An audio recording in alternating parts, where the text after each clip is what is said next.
what we're going to talk about is creating new accounts, and specifically shelling accounts, really.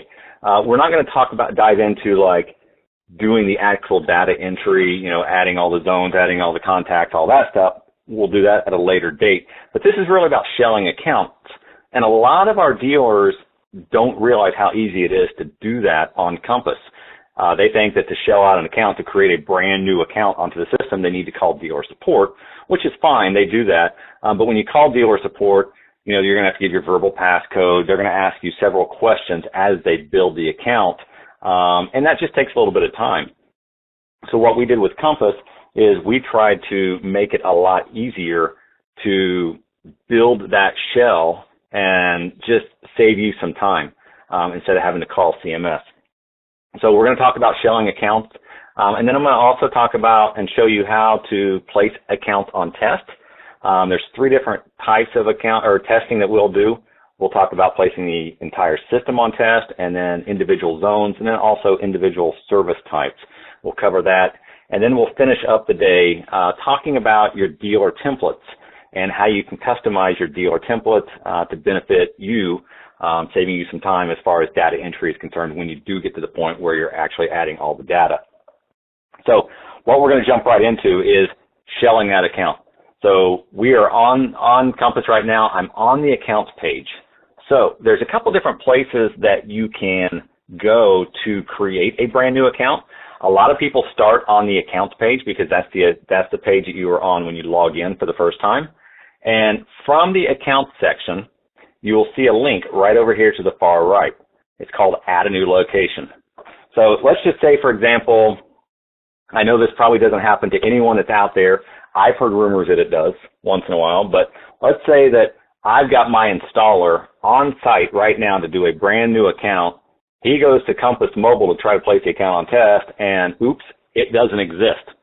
So it's not in the system yet. We haven't added it in. So he's got 2 options really, right? He can either call dealer support and, like I said a few minutes ago, give his verbal passcode, tell him what type of account it is, everything else like that, and they'll build the account for him. Or he can call back to the office, and we already know who he is, so we can kind of start helping him a little bit quicker. And so by that means, we're going to jump to that. So Jimmy is my installer. He's out on site right now, and he can't place the account on test and can't start to do his job because the account doesn't exist. So what do? I'm sitting at my desk. I can go ahead and click on Add New Location, and this is going to take me to the location or Add Location page. And now I just have to answer a couple questions. So what type of account is he adding? It's the location type. So is it a residential? Is it a commercial? Is it a 2-way residential? Could be a commercial fire. In this case here, it's a residential account. So I've got Jimmy out at site right now. All he's doing is putting in a simple residential account. Now, if your username has access to more than one installing company number or dealer number, then you'll have to click the drop-down arrow and select which dealer number. A lot of our dealers don't have access to more than one, so this will automatically populate for them. So in this case here, I've got access to 2 different dealer numbers. I'm going to select which one I want to create it under, which is 2079150. And then at that point, if my username also has more than one residential dealer template, which I do in this case, I also have to select that as well. Now again, we'll get into the dealer templates in a little bit and how you can why you would have more than one residential dealer template. If you only have one residential dealer template, this will automatically populate for you. So when I'm talking about dealer templates, at CMS, no matter if it's dealer support or if it's you on Compass creating a brand new account, we copy from existing accounts. And what those are called is they're basically templates. The name on them is dealer template, as you can see here, and it has its own account number. And so for every dealer template that we copy from, the prefix is PDC. So anytime you see PDC at the beginning of an account, that is a dealer template that you're going to copy from. Okay, I get asked this all the time. What's PDC stand for? It doesn't really stand for anything. Technically, it stands for Profile Dealer Customer. That doesn't really mean anything to me. I'm one of those type of people that like to make things up. So I tell people, oh yeah, PDC stands for Paula Don't Care, or Please Don't Call. But basically, it really doesn't mean anything. It's just a prefix. Just like you guys all have prefixes assigned to you for your accounts, we use PDC for our prefix for the dealer templates. Now, immediately after the PDC, you're going to see your dealer number. In my case here, it's the 2079150. As I just messed that up. We'll refresh. So you'll see the dealer number, which is the 2079150. That's going to be your dealer number instead of mine. And then the letters that are after the dealer number are just going to be an abbreviation of what the location type is. So in this case here, you know, I've got R for residential. So I've got, you know, if it was a commercial account up here, I would have C at the end of it. If it was a commercial fire, it might be CF. If it was NFPA fire, it would be CN. So it's just really abbreviations at the end to designate what type of a location it is. And again, when we get to the end of the call, we'll kind of talk about how you can build and customize different PDCs or dealer templates to fit some of your needs. So right now, we're doing just a standard residential account for Jimmy. We want to get this thing built. As I was talking, you'll notice, and filling these fields in, the bottom part of my page completed, right? So now we get to create our CS number, so our account number. There's 3 different ways that you can create your account number, okay? If you're the type of person that likes Compass to go ahead and assign the next available account number, you don't want to have to keep a spreadsheet in your office or worry about any of that stuff, then you can leave the radio button selected to auto, and all you have to do at that point is select the prefix that we've assigned to your company, you know, select which one works on this account, and Compass will automatically assign the next available account in your block. And that's all there is to it. So that's the auto. A lot of our dealers are utilizing that right now because, again, they don't want to have to keep track of it on a different spreadsheet or anything like that. But let's say, for example, so 2008 is my next available one, right? But let's say, for example, that I already gave Jimmy, my installer, a different account number on his way out. So he thinks it's going to be something completely different. So I can't use auto, right? But I can use partly. And if I use partly, I still select my demo prefix. And now what Compass is going to do is it's going to load and show me the next available 100 account numbers in that range on demo. So this is kind of nice if you've got blocks of accounts on multiple or small blocks of accounts on different prefixes.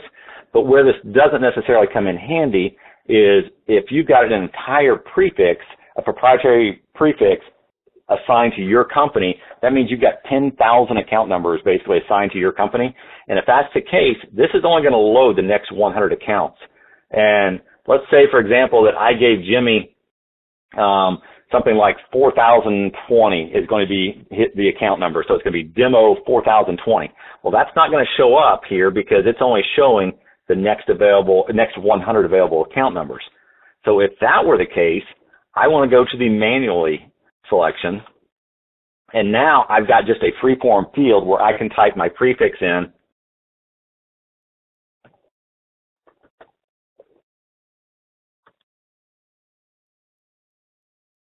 I type my prefix and the account number in just like it's supposed to look like.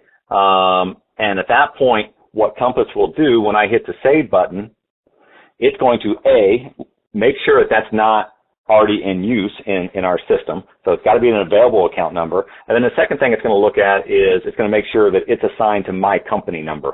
Because we don't want to create this account if that block or that number is assigned to a different dealer number. So it's going to look at those two things. If those two things are good, when I hit save, it's going to go ahead and create that account number for me. Okay, so we're going to go ahead and leave it as that. Now, let me go on down here to the system type. So system types are what? Most people know that the system types are zone templates, basically. So every account has a system type tied to it. And basically what that system type is backup zones. So most of you guys probably know this. You're not putting every single event on the zone page on the account because why would you?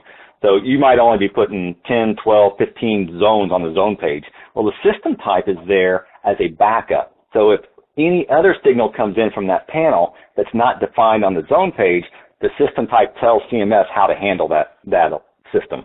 Low batteries, AC power failures, different troubles, those are really popular ones that are on the system types that don't get added to the zone page. So most of you, I believe, probably have your own customized system types. If you don't, I highly recommend getting them. Call dealer support or call business development support, your BDSR rep, and talk to them about getting a customized system type built for you. And probably what you'd want to do is have a system type built for pretty much any type of account that you do. So if you're doing residentials and you're doing contact ID and SIA, we can do a system type for that. If you're doing commercial applications, we can do the same thing. NFPA fire, UL fire, any of those type of things. Two-way voice, you would want system types built for all those. And even if we're handling your account exactly like our standard operating procedures are, it's still a good idea to have your own custom system type, basically just because down the road you may want to have a change to how we handle low batteries or how we handle AC power failures or something like that. And if you've got your own customized system type, all we have to do is go in there and update the system type, and then any account that has that system type tied to it gets updated automatically. If you're using one of our generic system types, then that means we would have to go in and touch every single one of your accounts that you want that update to be done on. So the system type is just a really, really good way to go. And like I said, talk to the dealer support or your BDSRs about that, and we can get those built for you. The other nice thing about having your own customized system type is you can tie it to your PDC, as I have here. So you'll notice as soon as I selected the dealer template to copy from, my residential contact ID also popped it down here, so I don't have to change that. Again, saves time and keystrokes when I'm adding the account. Now, if you know the panel type that Jimmy's getting ready to enter or install, then you can go ahead and put that in this field. We do highly recommend doing panel types, just so it helps you and helps us down the road for troubleshooting and stuff like that. Updates to panels, hardware or firmware updates and stuff like that. It's nice to have the panel type in there. It's not a required field, but again, we recommend using it. Now, that's all I need to do. So Jimmy is ready for me to get this thing created so he can place it on test from his phone. Then all I have to do at this point is hit save, and I'm good to go. Now, however, if I'm being proactive, and let's say I've got Bobby going out to do a site next Tuesday, and I've got some time right now, and I happen to know the customer's name, I can actually click the radio button here, and I can say, yes, I know the customer's name on this account. It's going to be this one. And now I can go ahead and update the location name, the address, and the phone number. Probably don't know the code word because we haven't done the install yet, but if you do, you can go ahead and enter that as well. And then at that point, once you've updated this information, you can hit save, and then that's in there. It won't say dealer template anymore. It'll have the customer's name. You can finish doing the data entry once the install takes place next week. In this case here, though, Jimmy's waiting on us, all right? So I forgot to build this account before he went out there. So I want to go ahead and say no to this, and I want to go ahead and get this account created. So I hit save. Compass does its checks against Mastermind, make sure that it's a valid account number that's assigned to me and it's not already in use. And you can see here, it automatically takes me to the location page for this account. So this is a good account. I have just now added my shell account to Compass and to Mastermind. So this is a live, active account now. You can see the dealer template, the name we didn't change at all at this point, but there's the account number that we just created, Demo 4020. Now, I could either tell Jimmy to go ahead and Compass Mobile, go ahead and place the account on test and get your install done. But since I was the one that kind of messed up on this and I didn't build the account when I was supposed to, and it's Thursday, it's almost the weekend, I'm in a really good mood. So I tell Jimmy, give me a second here and I'm going to go ahead and place the account on test for you. Okay, so that's going to lead us into the next part of what we're going to talk about is placing accounts on test. So from the location section, you'll notice these tabs down here at the bottom. And the second tab is testing. Now, if I'm doing this for Jimmy, he's getting ready to do the full install, right? So if that's the case, I want to place the entire system on test. And you'll have three selections right here. You'll have all zones, individual zones, or service type test. Well, Jimmy's going to do the install, so we want to do all zones, make sure that's highlighted. Then we check the box next to the account number. And now we just do our start date, start time, end date, and end time. Well, start date and start time are right now, so we're good to go on there. And it's going to take Jimmy, we'll say, I don't know, 3 hours to do this. So we can just type. You can either click on here for the drop down. I like to type in the field and just kind of do that. And we'll change that to 516. Now the test duration is 3 hours. I like to use the comment field right here. The comment field is real nice because that populates. So down the road, we can look at every time this account was ever placed on test and look at the comment to find out why it was on test. Maybe the customer called in and asked us to place it on test so they could test the system. If we type that in the comment, we can pull those out later on and look at those and see why they were placed on test. So the comment field, it's not required. Again, but like a lot of fields on here, we suggest using them if you get the chance. So now I've got my account ready to place on test. All I do is click the blue button, put on test, get the confirmation, and I go ahead and hit schedule. My font turns to red. That indicates that the account's on test, and you'll notice here everything is red here as well. That lets me know it's on test. Here's my effective date. Here's my expiration date and time. So now we're good. We've made Jimmy happy, right? So now he can do his install, and he's good to go. Now, while I was helping Jimmy, I had a customer call in. Mr. Skywalker called in, and he's got a problem with Zone 1, his front door. It keeps tripping. CMS keeps calling him. He wants to know if we can come out there and get it fixed. Well, I don't have a service technician that can get out there to him today, but I can get Joe out there tomorrow morning, first thing, to fix it. So in the meantime, what I'm going to do is I'm going to pull up Mr. Skywalker's account, and I can go here to the global search.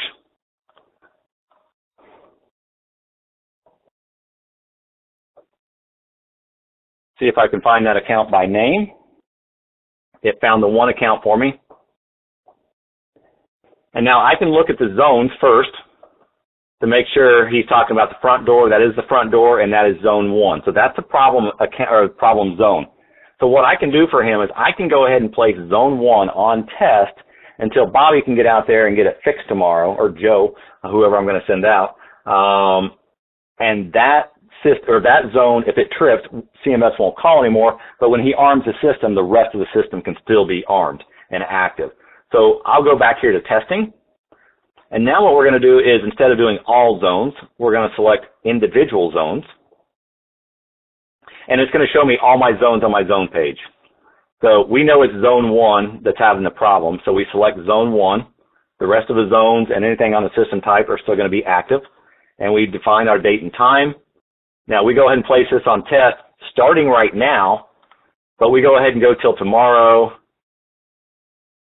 and it's probably going to go till 9 a.m. I'm going to get Bobby out there very first thing.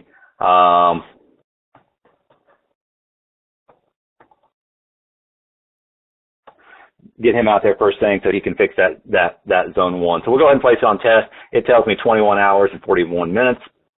Now I'm going to go ahead and place that on test.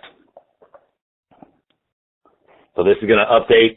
The font on the tab is going to turn to red, and again, you'll see all this font down here is also red. So now we've taken care of Mr. Skywalker. He's a happy guy. He's good to go. Well, now I remember, my service type. I've got a bank, Show Me the Money Bank. They like to test their panic buttons every Friday. So that's what we would use the service type test for. So this is fairly new for us, being able to place just a specific service type on test. Whereas we used to have to do the zones or all zones or individual zones, stuff like that. Now we can go in and we can say, hey, I want to place all my fire zones on test, but I want to leave everything else active. So if something else trips, then CMS handles it.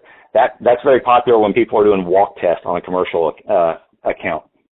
But in this scenario, it's also very popular. We have tons and tons of banks that we monitor for, and they always want to test their panic buttons, the cashier panic buttons.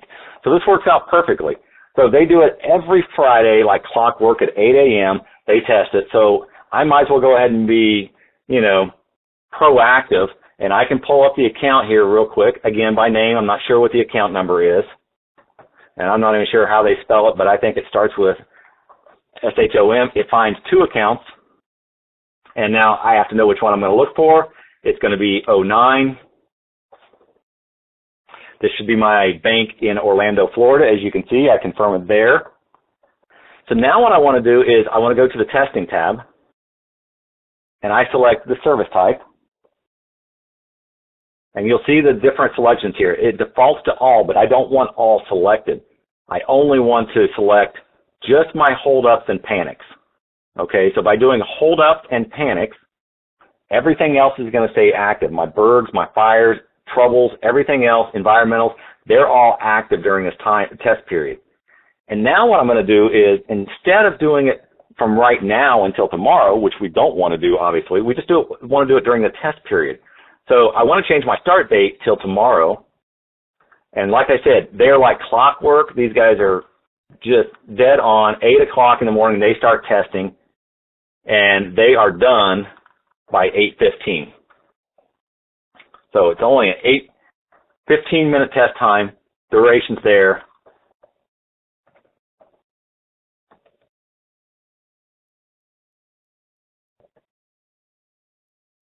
And that's it.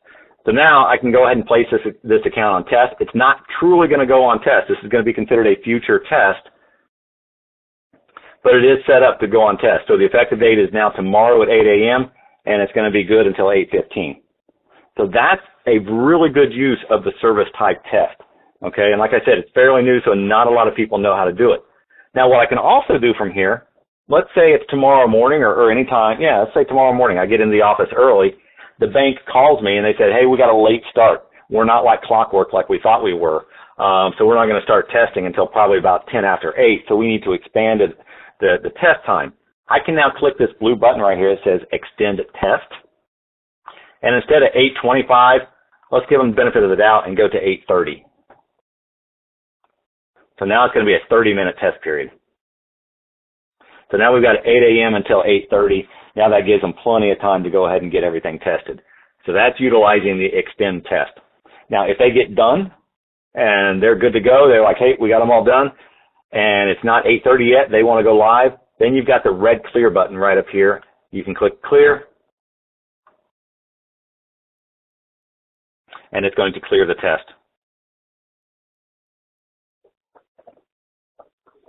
Okay, so that's really your three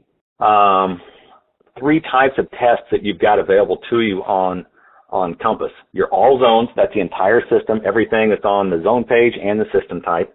You've got your individual zones. You can do one or you can do multiple, but you're not doing all the zones. And then you've got your service type. And the service type is nice because it picks up anything that's on the zone page, and it picks up anything that's on the system type as well. So it doesn't have to be on the zone page in order to be placed on test. So those are your tests. Now, as I was saying a few minutes ago, you know, I want to be proactive because I've got a installer going out on Tuesday to do a new install. So I want to go ahead and shell out an account for them. Well, if you remember right, at the beginning, I was talking about two different places that you can create an account from. That first one was from the accounts page, and you had the link that says add new location. If you're on the locations page and you're working on some accounts, you'll notice in the far right corner a little a cross right up in the right corner says add location. And if you click this add location, it's going to open up the add location page, and now I can add a new location at that point. Okay, so it's two different places you can do it. You'll also notice that it didn't close my other fields. I'm still on the location section, so now I can bounce to other ones if I need to, and then still make it back if I had to do that. So that is a really nice fact, or a really nice piece to have, that if you're on the location section helping out a customer or something like that, and then you need to create a new account for whatever, you're able to do it from here instead of going all the way back to the accounts page. So that's your testing. That's your two locations for creating shell accounts. Now let's circle back around and let's talk about our dealer template accounts. So why would you need extra dealer template accounts? Pretty much everybody on this call has at least one PDC or dealer template account. This user that I'm working with right now has more than that. I can look at the PDCs. And by the way, this is a really good way for you to check. log into Compass and click the funnel right there and type in PDC, and you'll see what PDCs are created for your company. Okay, because they're all going to start with PDC. They also say dealer template at least, if nothing else after that. Okay, so like I said, everyone on this call has at least one dealer template or one PDC. Many of you have more than that. Many of you have one for residential and then one for commercial. But I like to kind of suggest, customizing some of these for you. And why would you customize them? Well, for example, let's look at this first one that I have. It's residential, and you'll see SC after it. So I've got PDC 2079150 RSC. So for me, that tells me that's residential, and that's Seminole County, SEMCO. My company or my office is right here in Seminole County, Florida. And any account that I create or add in Seminole County, Florida, the agency phone numbers are always the same. Police, fire, medical, those phone numbers are identical every single time. So what I've done to maximize my time and make it easier to do data entry, I've taken my PDC, I've created a special PDC, and I've added agencies to that. So now I've got my police, I've got my fire, and I got my medical already added to my PDC. So now anytime I copy from this template for a new account in Seminole County, I don't have to touch the agency tab because that's getting copied over automatically. Okay, so that's going to save me time when it comes around to doing data entry. Also, right along that side, all of my accounts, or a majority of my accounts, we'll say 75% of them, the zones are pretty much always the same type of zones on those accounts. For my residential in Seminole County, you'll look at this and you'll see my first 4 zones are always burgs. Okay, they may be different descriptions, but they're always burgs. And zone 5, if my sales guy sells a zone 5, it's always a fire. And it could be a heat detector in the kitchen. It could be a smoke detector somewhere else. But like I said, 75% of my accounts in Seminole County, this is the way it's set up. Zones 1 through 4 are burgs. Zone 5 is a fire. So now when I'm adding my new account, not only are my agencies getting copied over, but my zones are getting copied over as well. And when I create that new account, all I need to do is go to Manage Multiple Zones. And essentially, if this is all good, all I need to do is learn how to type. How about that? Front door, and we got the rear door. And we've got a hallway motion. Now, let's say, for example, that they only wanted 3 zones. They don't need 4. So all I need to do is delete that zone. That zone's gone. If you'd want to save it first before you delete it, so you saw it wiped out my descriptions when I did the delete. So you would have your front door, your rear door, and your hallway motion. And now this could be, this is a fire, but this could be a kitchen heat. And again, if I didn't sell the smoke detector or the heat detector, I could cancel that as well. Now, if I sold more than that, maybe we're installing one on every window, every door, everything. It's real simple to add those from here. I can add those, the zone points, the event ID, and the description at that time. But like I said, for 75% of my accounts here in Seminole County, all I'm doing is adding those 4 zones for burgs and 1 zone for fire. So again, it behooves me to go ahead and add those zones to my PDC so that when I copy from that, that's already there. Okay, so that's my PDC for residential Seminole County. We'll go back to our accounts page.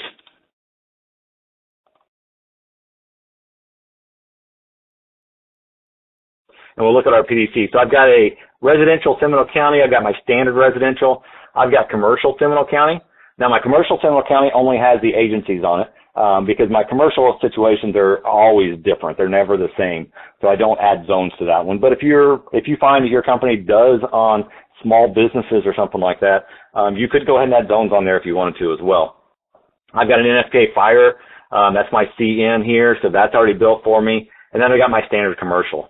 So it's real nice to have those customizations, and you can have as many as you want. We're not charging you for these PDCs or dealer templates or anything like that. So it's real nice to go ahead and say, hey, we're going to do this job for a builder, and we're going to work in this subdivision, and there's going to be 200 homes in this subdivision that we're doing the installs on. So you might as well create a PDC for that, because obviously in a subdivision, the agencies are always going to be the same. So you might as well add those on there. And a lot of times for builders, for pre-construction stuff like that, you're doing pretty much the same zones as well. So you can go ahead and add those as well. So if you had that kind of situation, it'd be really smart to go ahead and create a PDC and use it that way. Now, if I'm here in Seminole County, Florida, and I'm getting ready to do an install down in Miami, Florida for a friend of mine, and it's just one account, that's not really worth my time to go ahead and create a PDC. I would just go ahead and use my standard residential at that point and go with that. So, but let's say, for example, that I'm in Seminole County, right? But in Lake Mary, Florida, which is in Seminole County, but they've got a different police phone number, I could go ahead and do that one as well, because I still do a lot of accounts in Lake Mary. So you can do one of two things. You can call us, and we can create the PDCs for you. That's not a real big deal to do, but it's just as simple for you guys to go ahead and build those yourself as well. And you're just going to utilize the add new location again, just like we talked about earlier. So I can go up here to add new location, and we'll say we're going to do residential for Lake Mary City. So again, we're just going to select this information here. There's our residential. We'll build it off of that one. And now we want to use manual, right? Because we're going to have to type this in. And again, like I said, all of your templates, you want to start with PDC, just like that. So PDC 2079150, that's your dealer number. And now just abbreviate it to whatever you want. R for residential, and this is going to be LM for Lake Mary, so that I know what it is later on down the road. My system type is going to stay the same because it's still going to be contact ID residential. And now the only thing I'd want to do differently than I did when I shelved the account earlier is I do want to go ahead and update the name. So next to Resi, I might go ahead and do Lake Mary. And then if it's Lake Mary has its own zip code, so I'm going to do the zip code for that. Now my zip code, my city, state, and zip have all updated. Now I can go ahead and save that. It's going to take me to the locations page. And then once I get to the locations page, you'll see the agencies are missing right now because it's a red font. So now I can go ahead and go into my agency tab. I can add my numbers in here. If I need to do my zones, I can do that as well. So now I've got an additional PDC. So that's how easy it is for you guys to create your own PDCs. Again, just real important, you want to always have it start with PDC and then your dealer number, and then under the location, you always want it to say DLR template, and then whatever it is after that. But the DLR template is very, very important, okay? So you want that in there. So we got your dealer template, and it starts with the PDC. Those are what you want to do on that. So again, you can customize your PDCs. The only thing I would tell you not to do is to add contacts to your PDCs. Okay, that's the one thing we don't want to copy from a PDC to a new account. And the reason being is our monitoring software, if you were to add a contact to this PDC and then copy to a new account, what happens is our monitoring software links those two accounts together. So now anytime a contact update is made, add a contact, delete a contact, it does it to both accounts. And then it would do it to any other account that you created from the PDC. So we don't necessarily want linked accounts. There are a few examples where you do want them linked, but that is very few and far between. So we highly recommend don't copy contacts or don't put contacts on your PDCs and copy from them. If you find that you accidentally did, you want to let us know as soon as possible because, like I said, it's very rare that you want the exact same contacts for a bunch of different accounts. So we would have to clean that up for you. So again, don't put contacts. But other than that, you can do your zones, you can do agencies. I've even got some people that are using the general dispatch instructions because on the general dispatch instructions, you can put like the subdivision name and the nearest cross street. And if it's always going to be for a builder and a subdivision name, you could put that in there on there and have that information there. That would copy over as well. So that kind of wraps up what I was wanting to cover today. Creating a shell account. I wanted to show you how easy it is to create those shell accounts. I wanted to make sure everyone understood exactly how to place accounts on test and the different ways that you can place an account on test. And then, like I said, I just wanted to show you the different PDCs. Not a lot of people are familiar with PDCs, the dealer templates, and what those can really do for you to make your data entry life a lot easier. So we'll wrap it up today. Again, I want to thank everyone for joining us. This was recorded again. We will be uploading this to our YouTube channel. So if you go to YouTube, CMS Compass, you can see all of the videos that were there for the previous weeks are there already. This one will be uploaded either tomorrow or Monday. And then next week, we will be doing a new topic. Jennifer Marshall will be sending that email out to everyone, letting them know what the new topic will be for next Tuesday and Thursday. You can make either one. So Tuesday is at 3 p.m. Eastern and Thursday is at 2 p.m. Eastern. And then, like I said, if for some reason you can't make either one of those, we are definitely recording them and we are getting them uploaded to YouTube.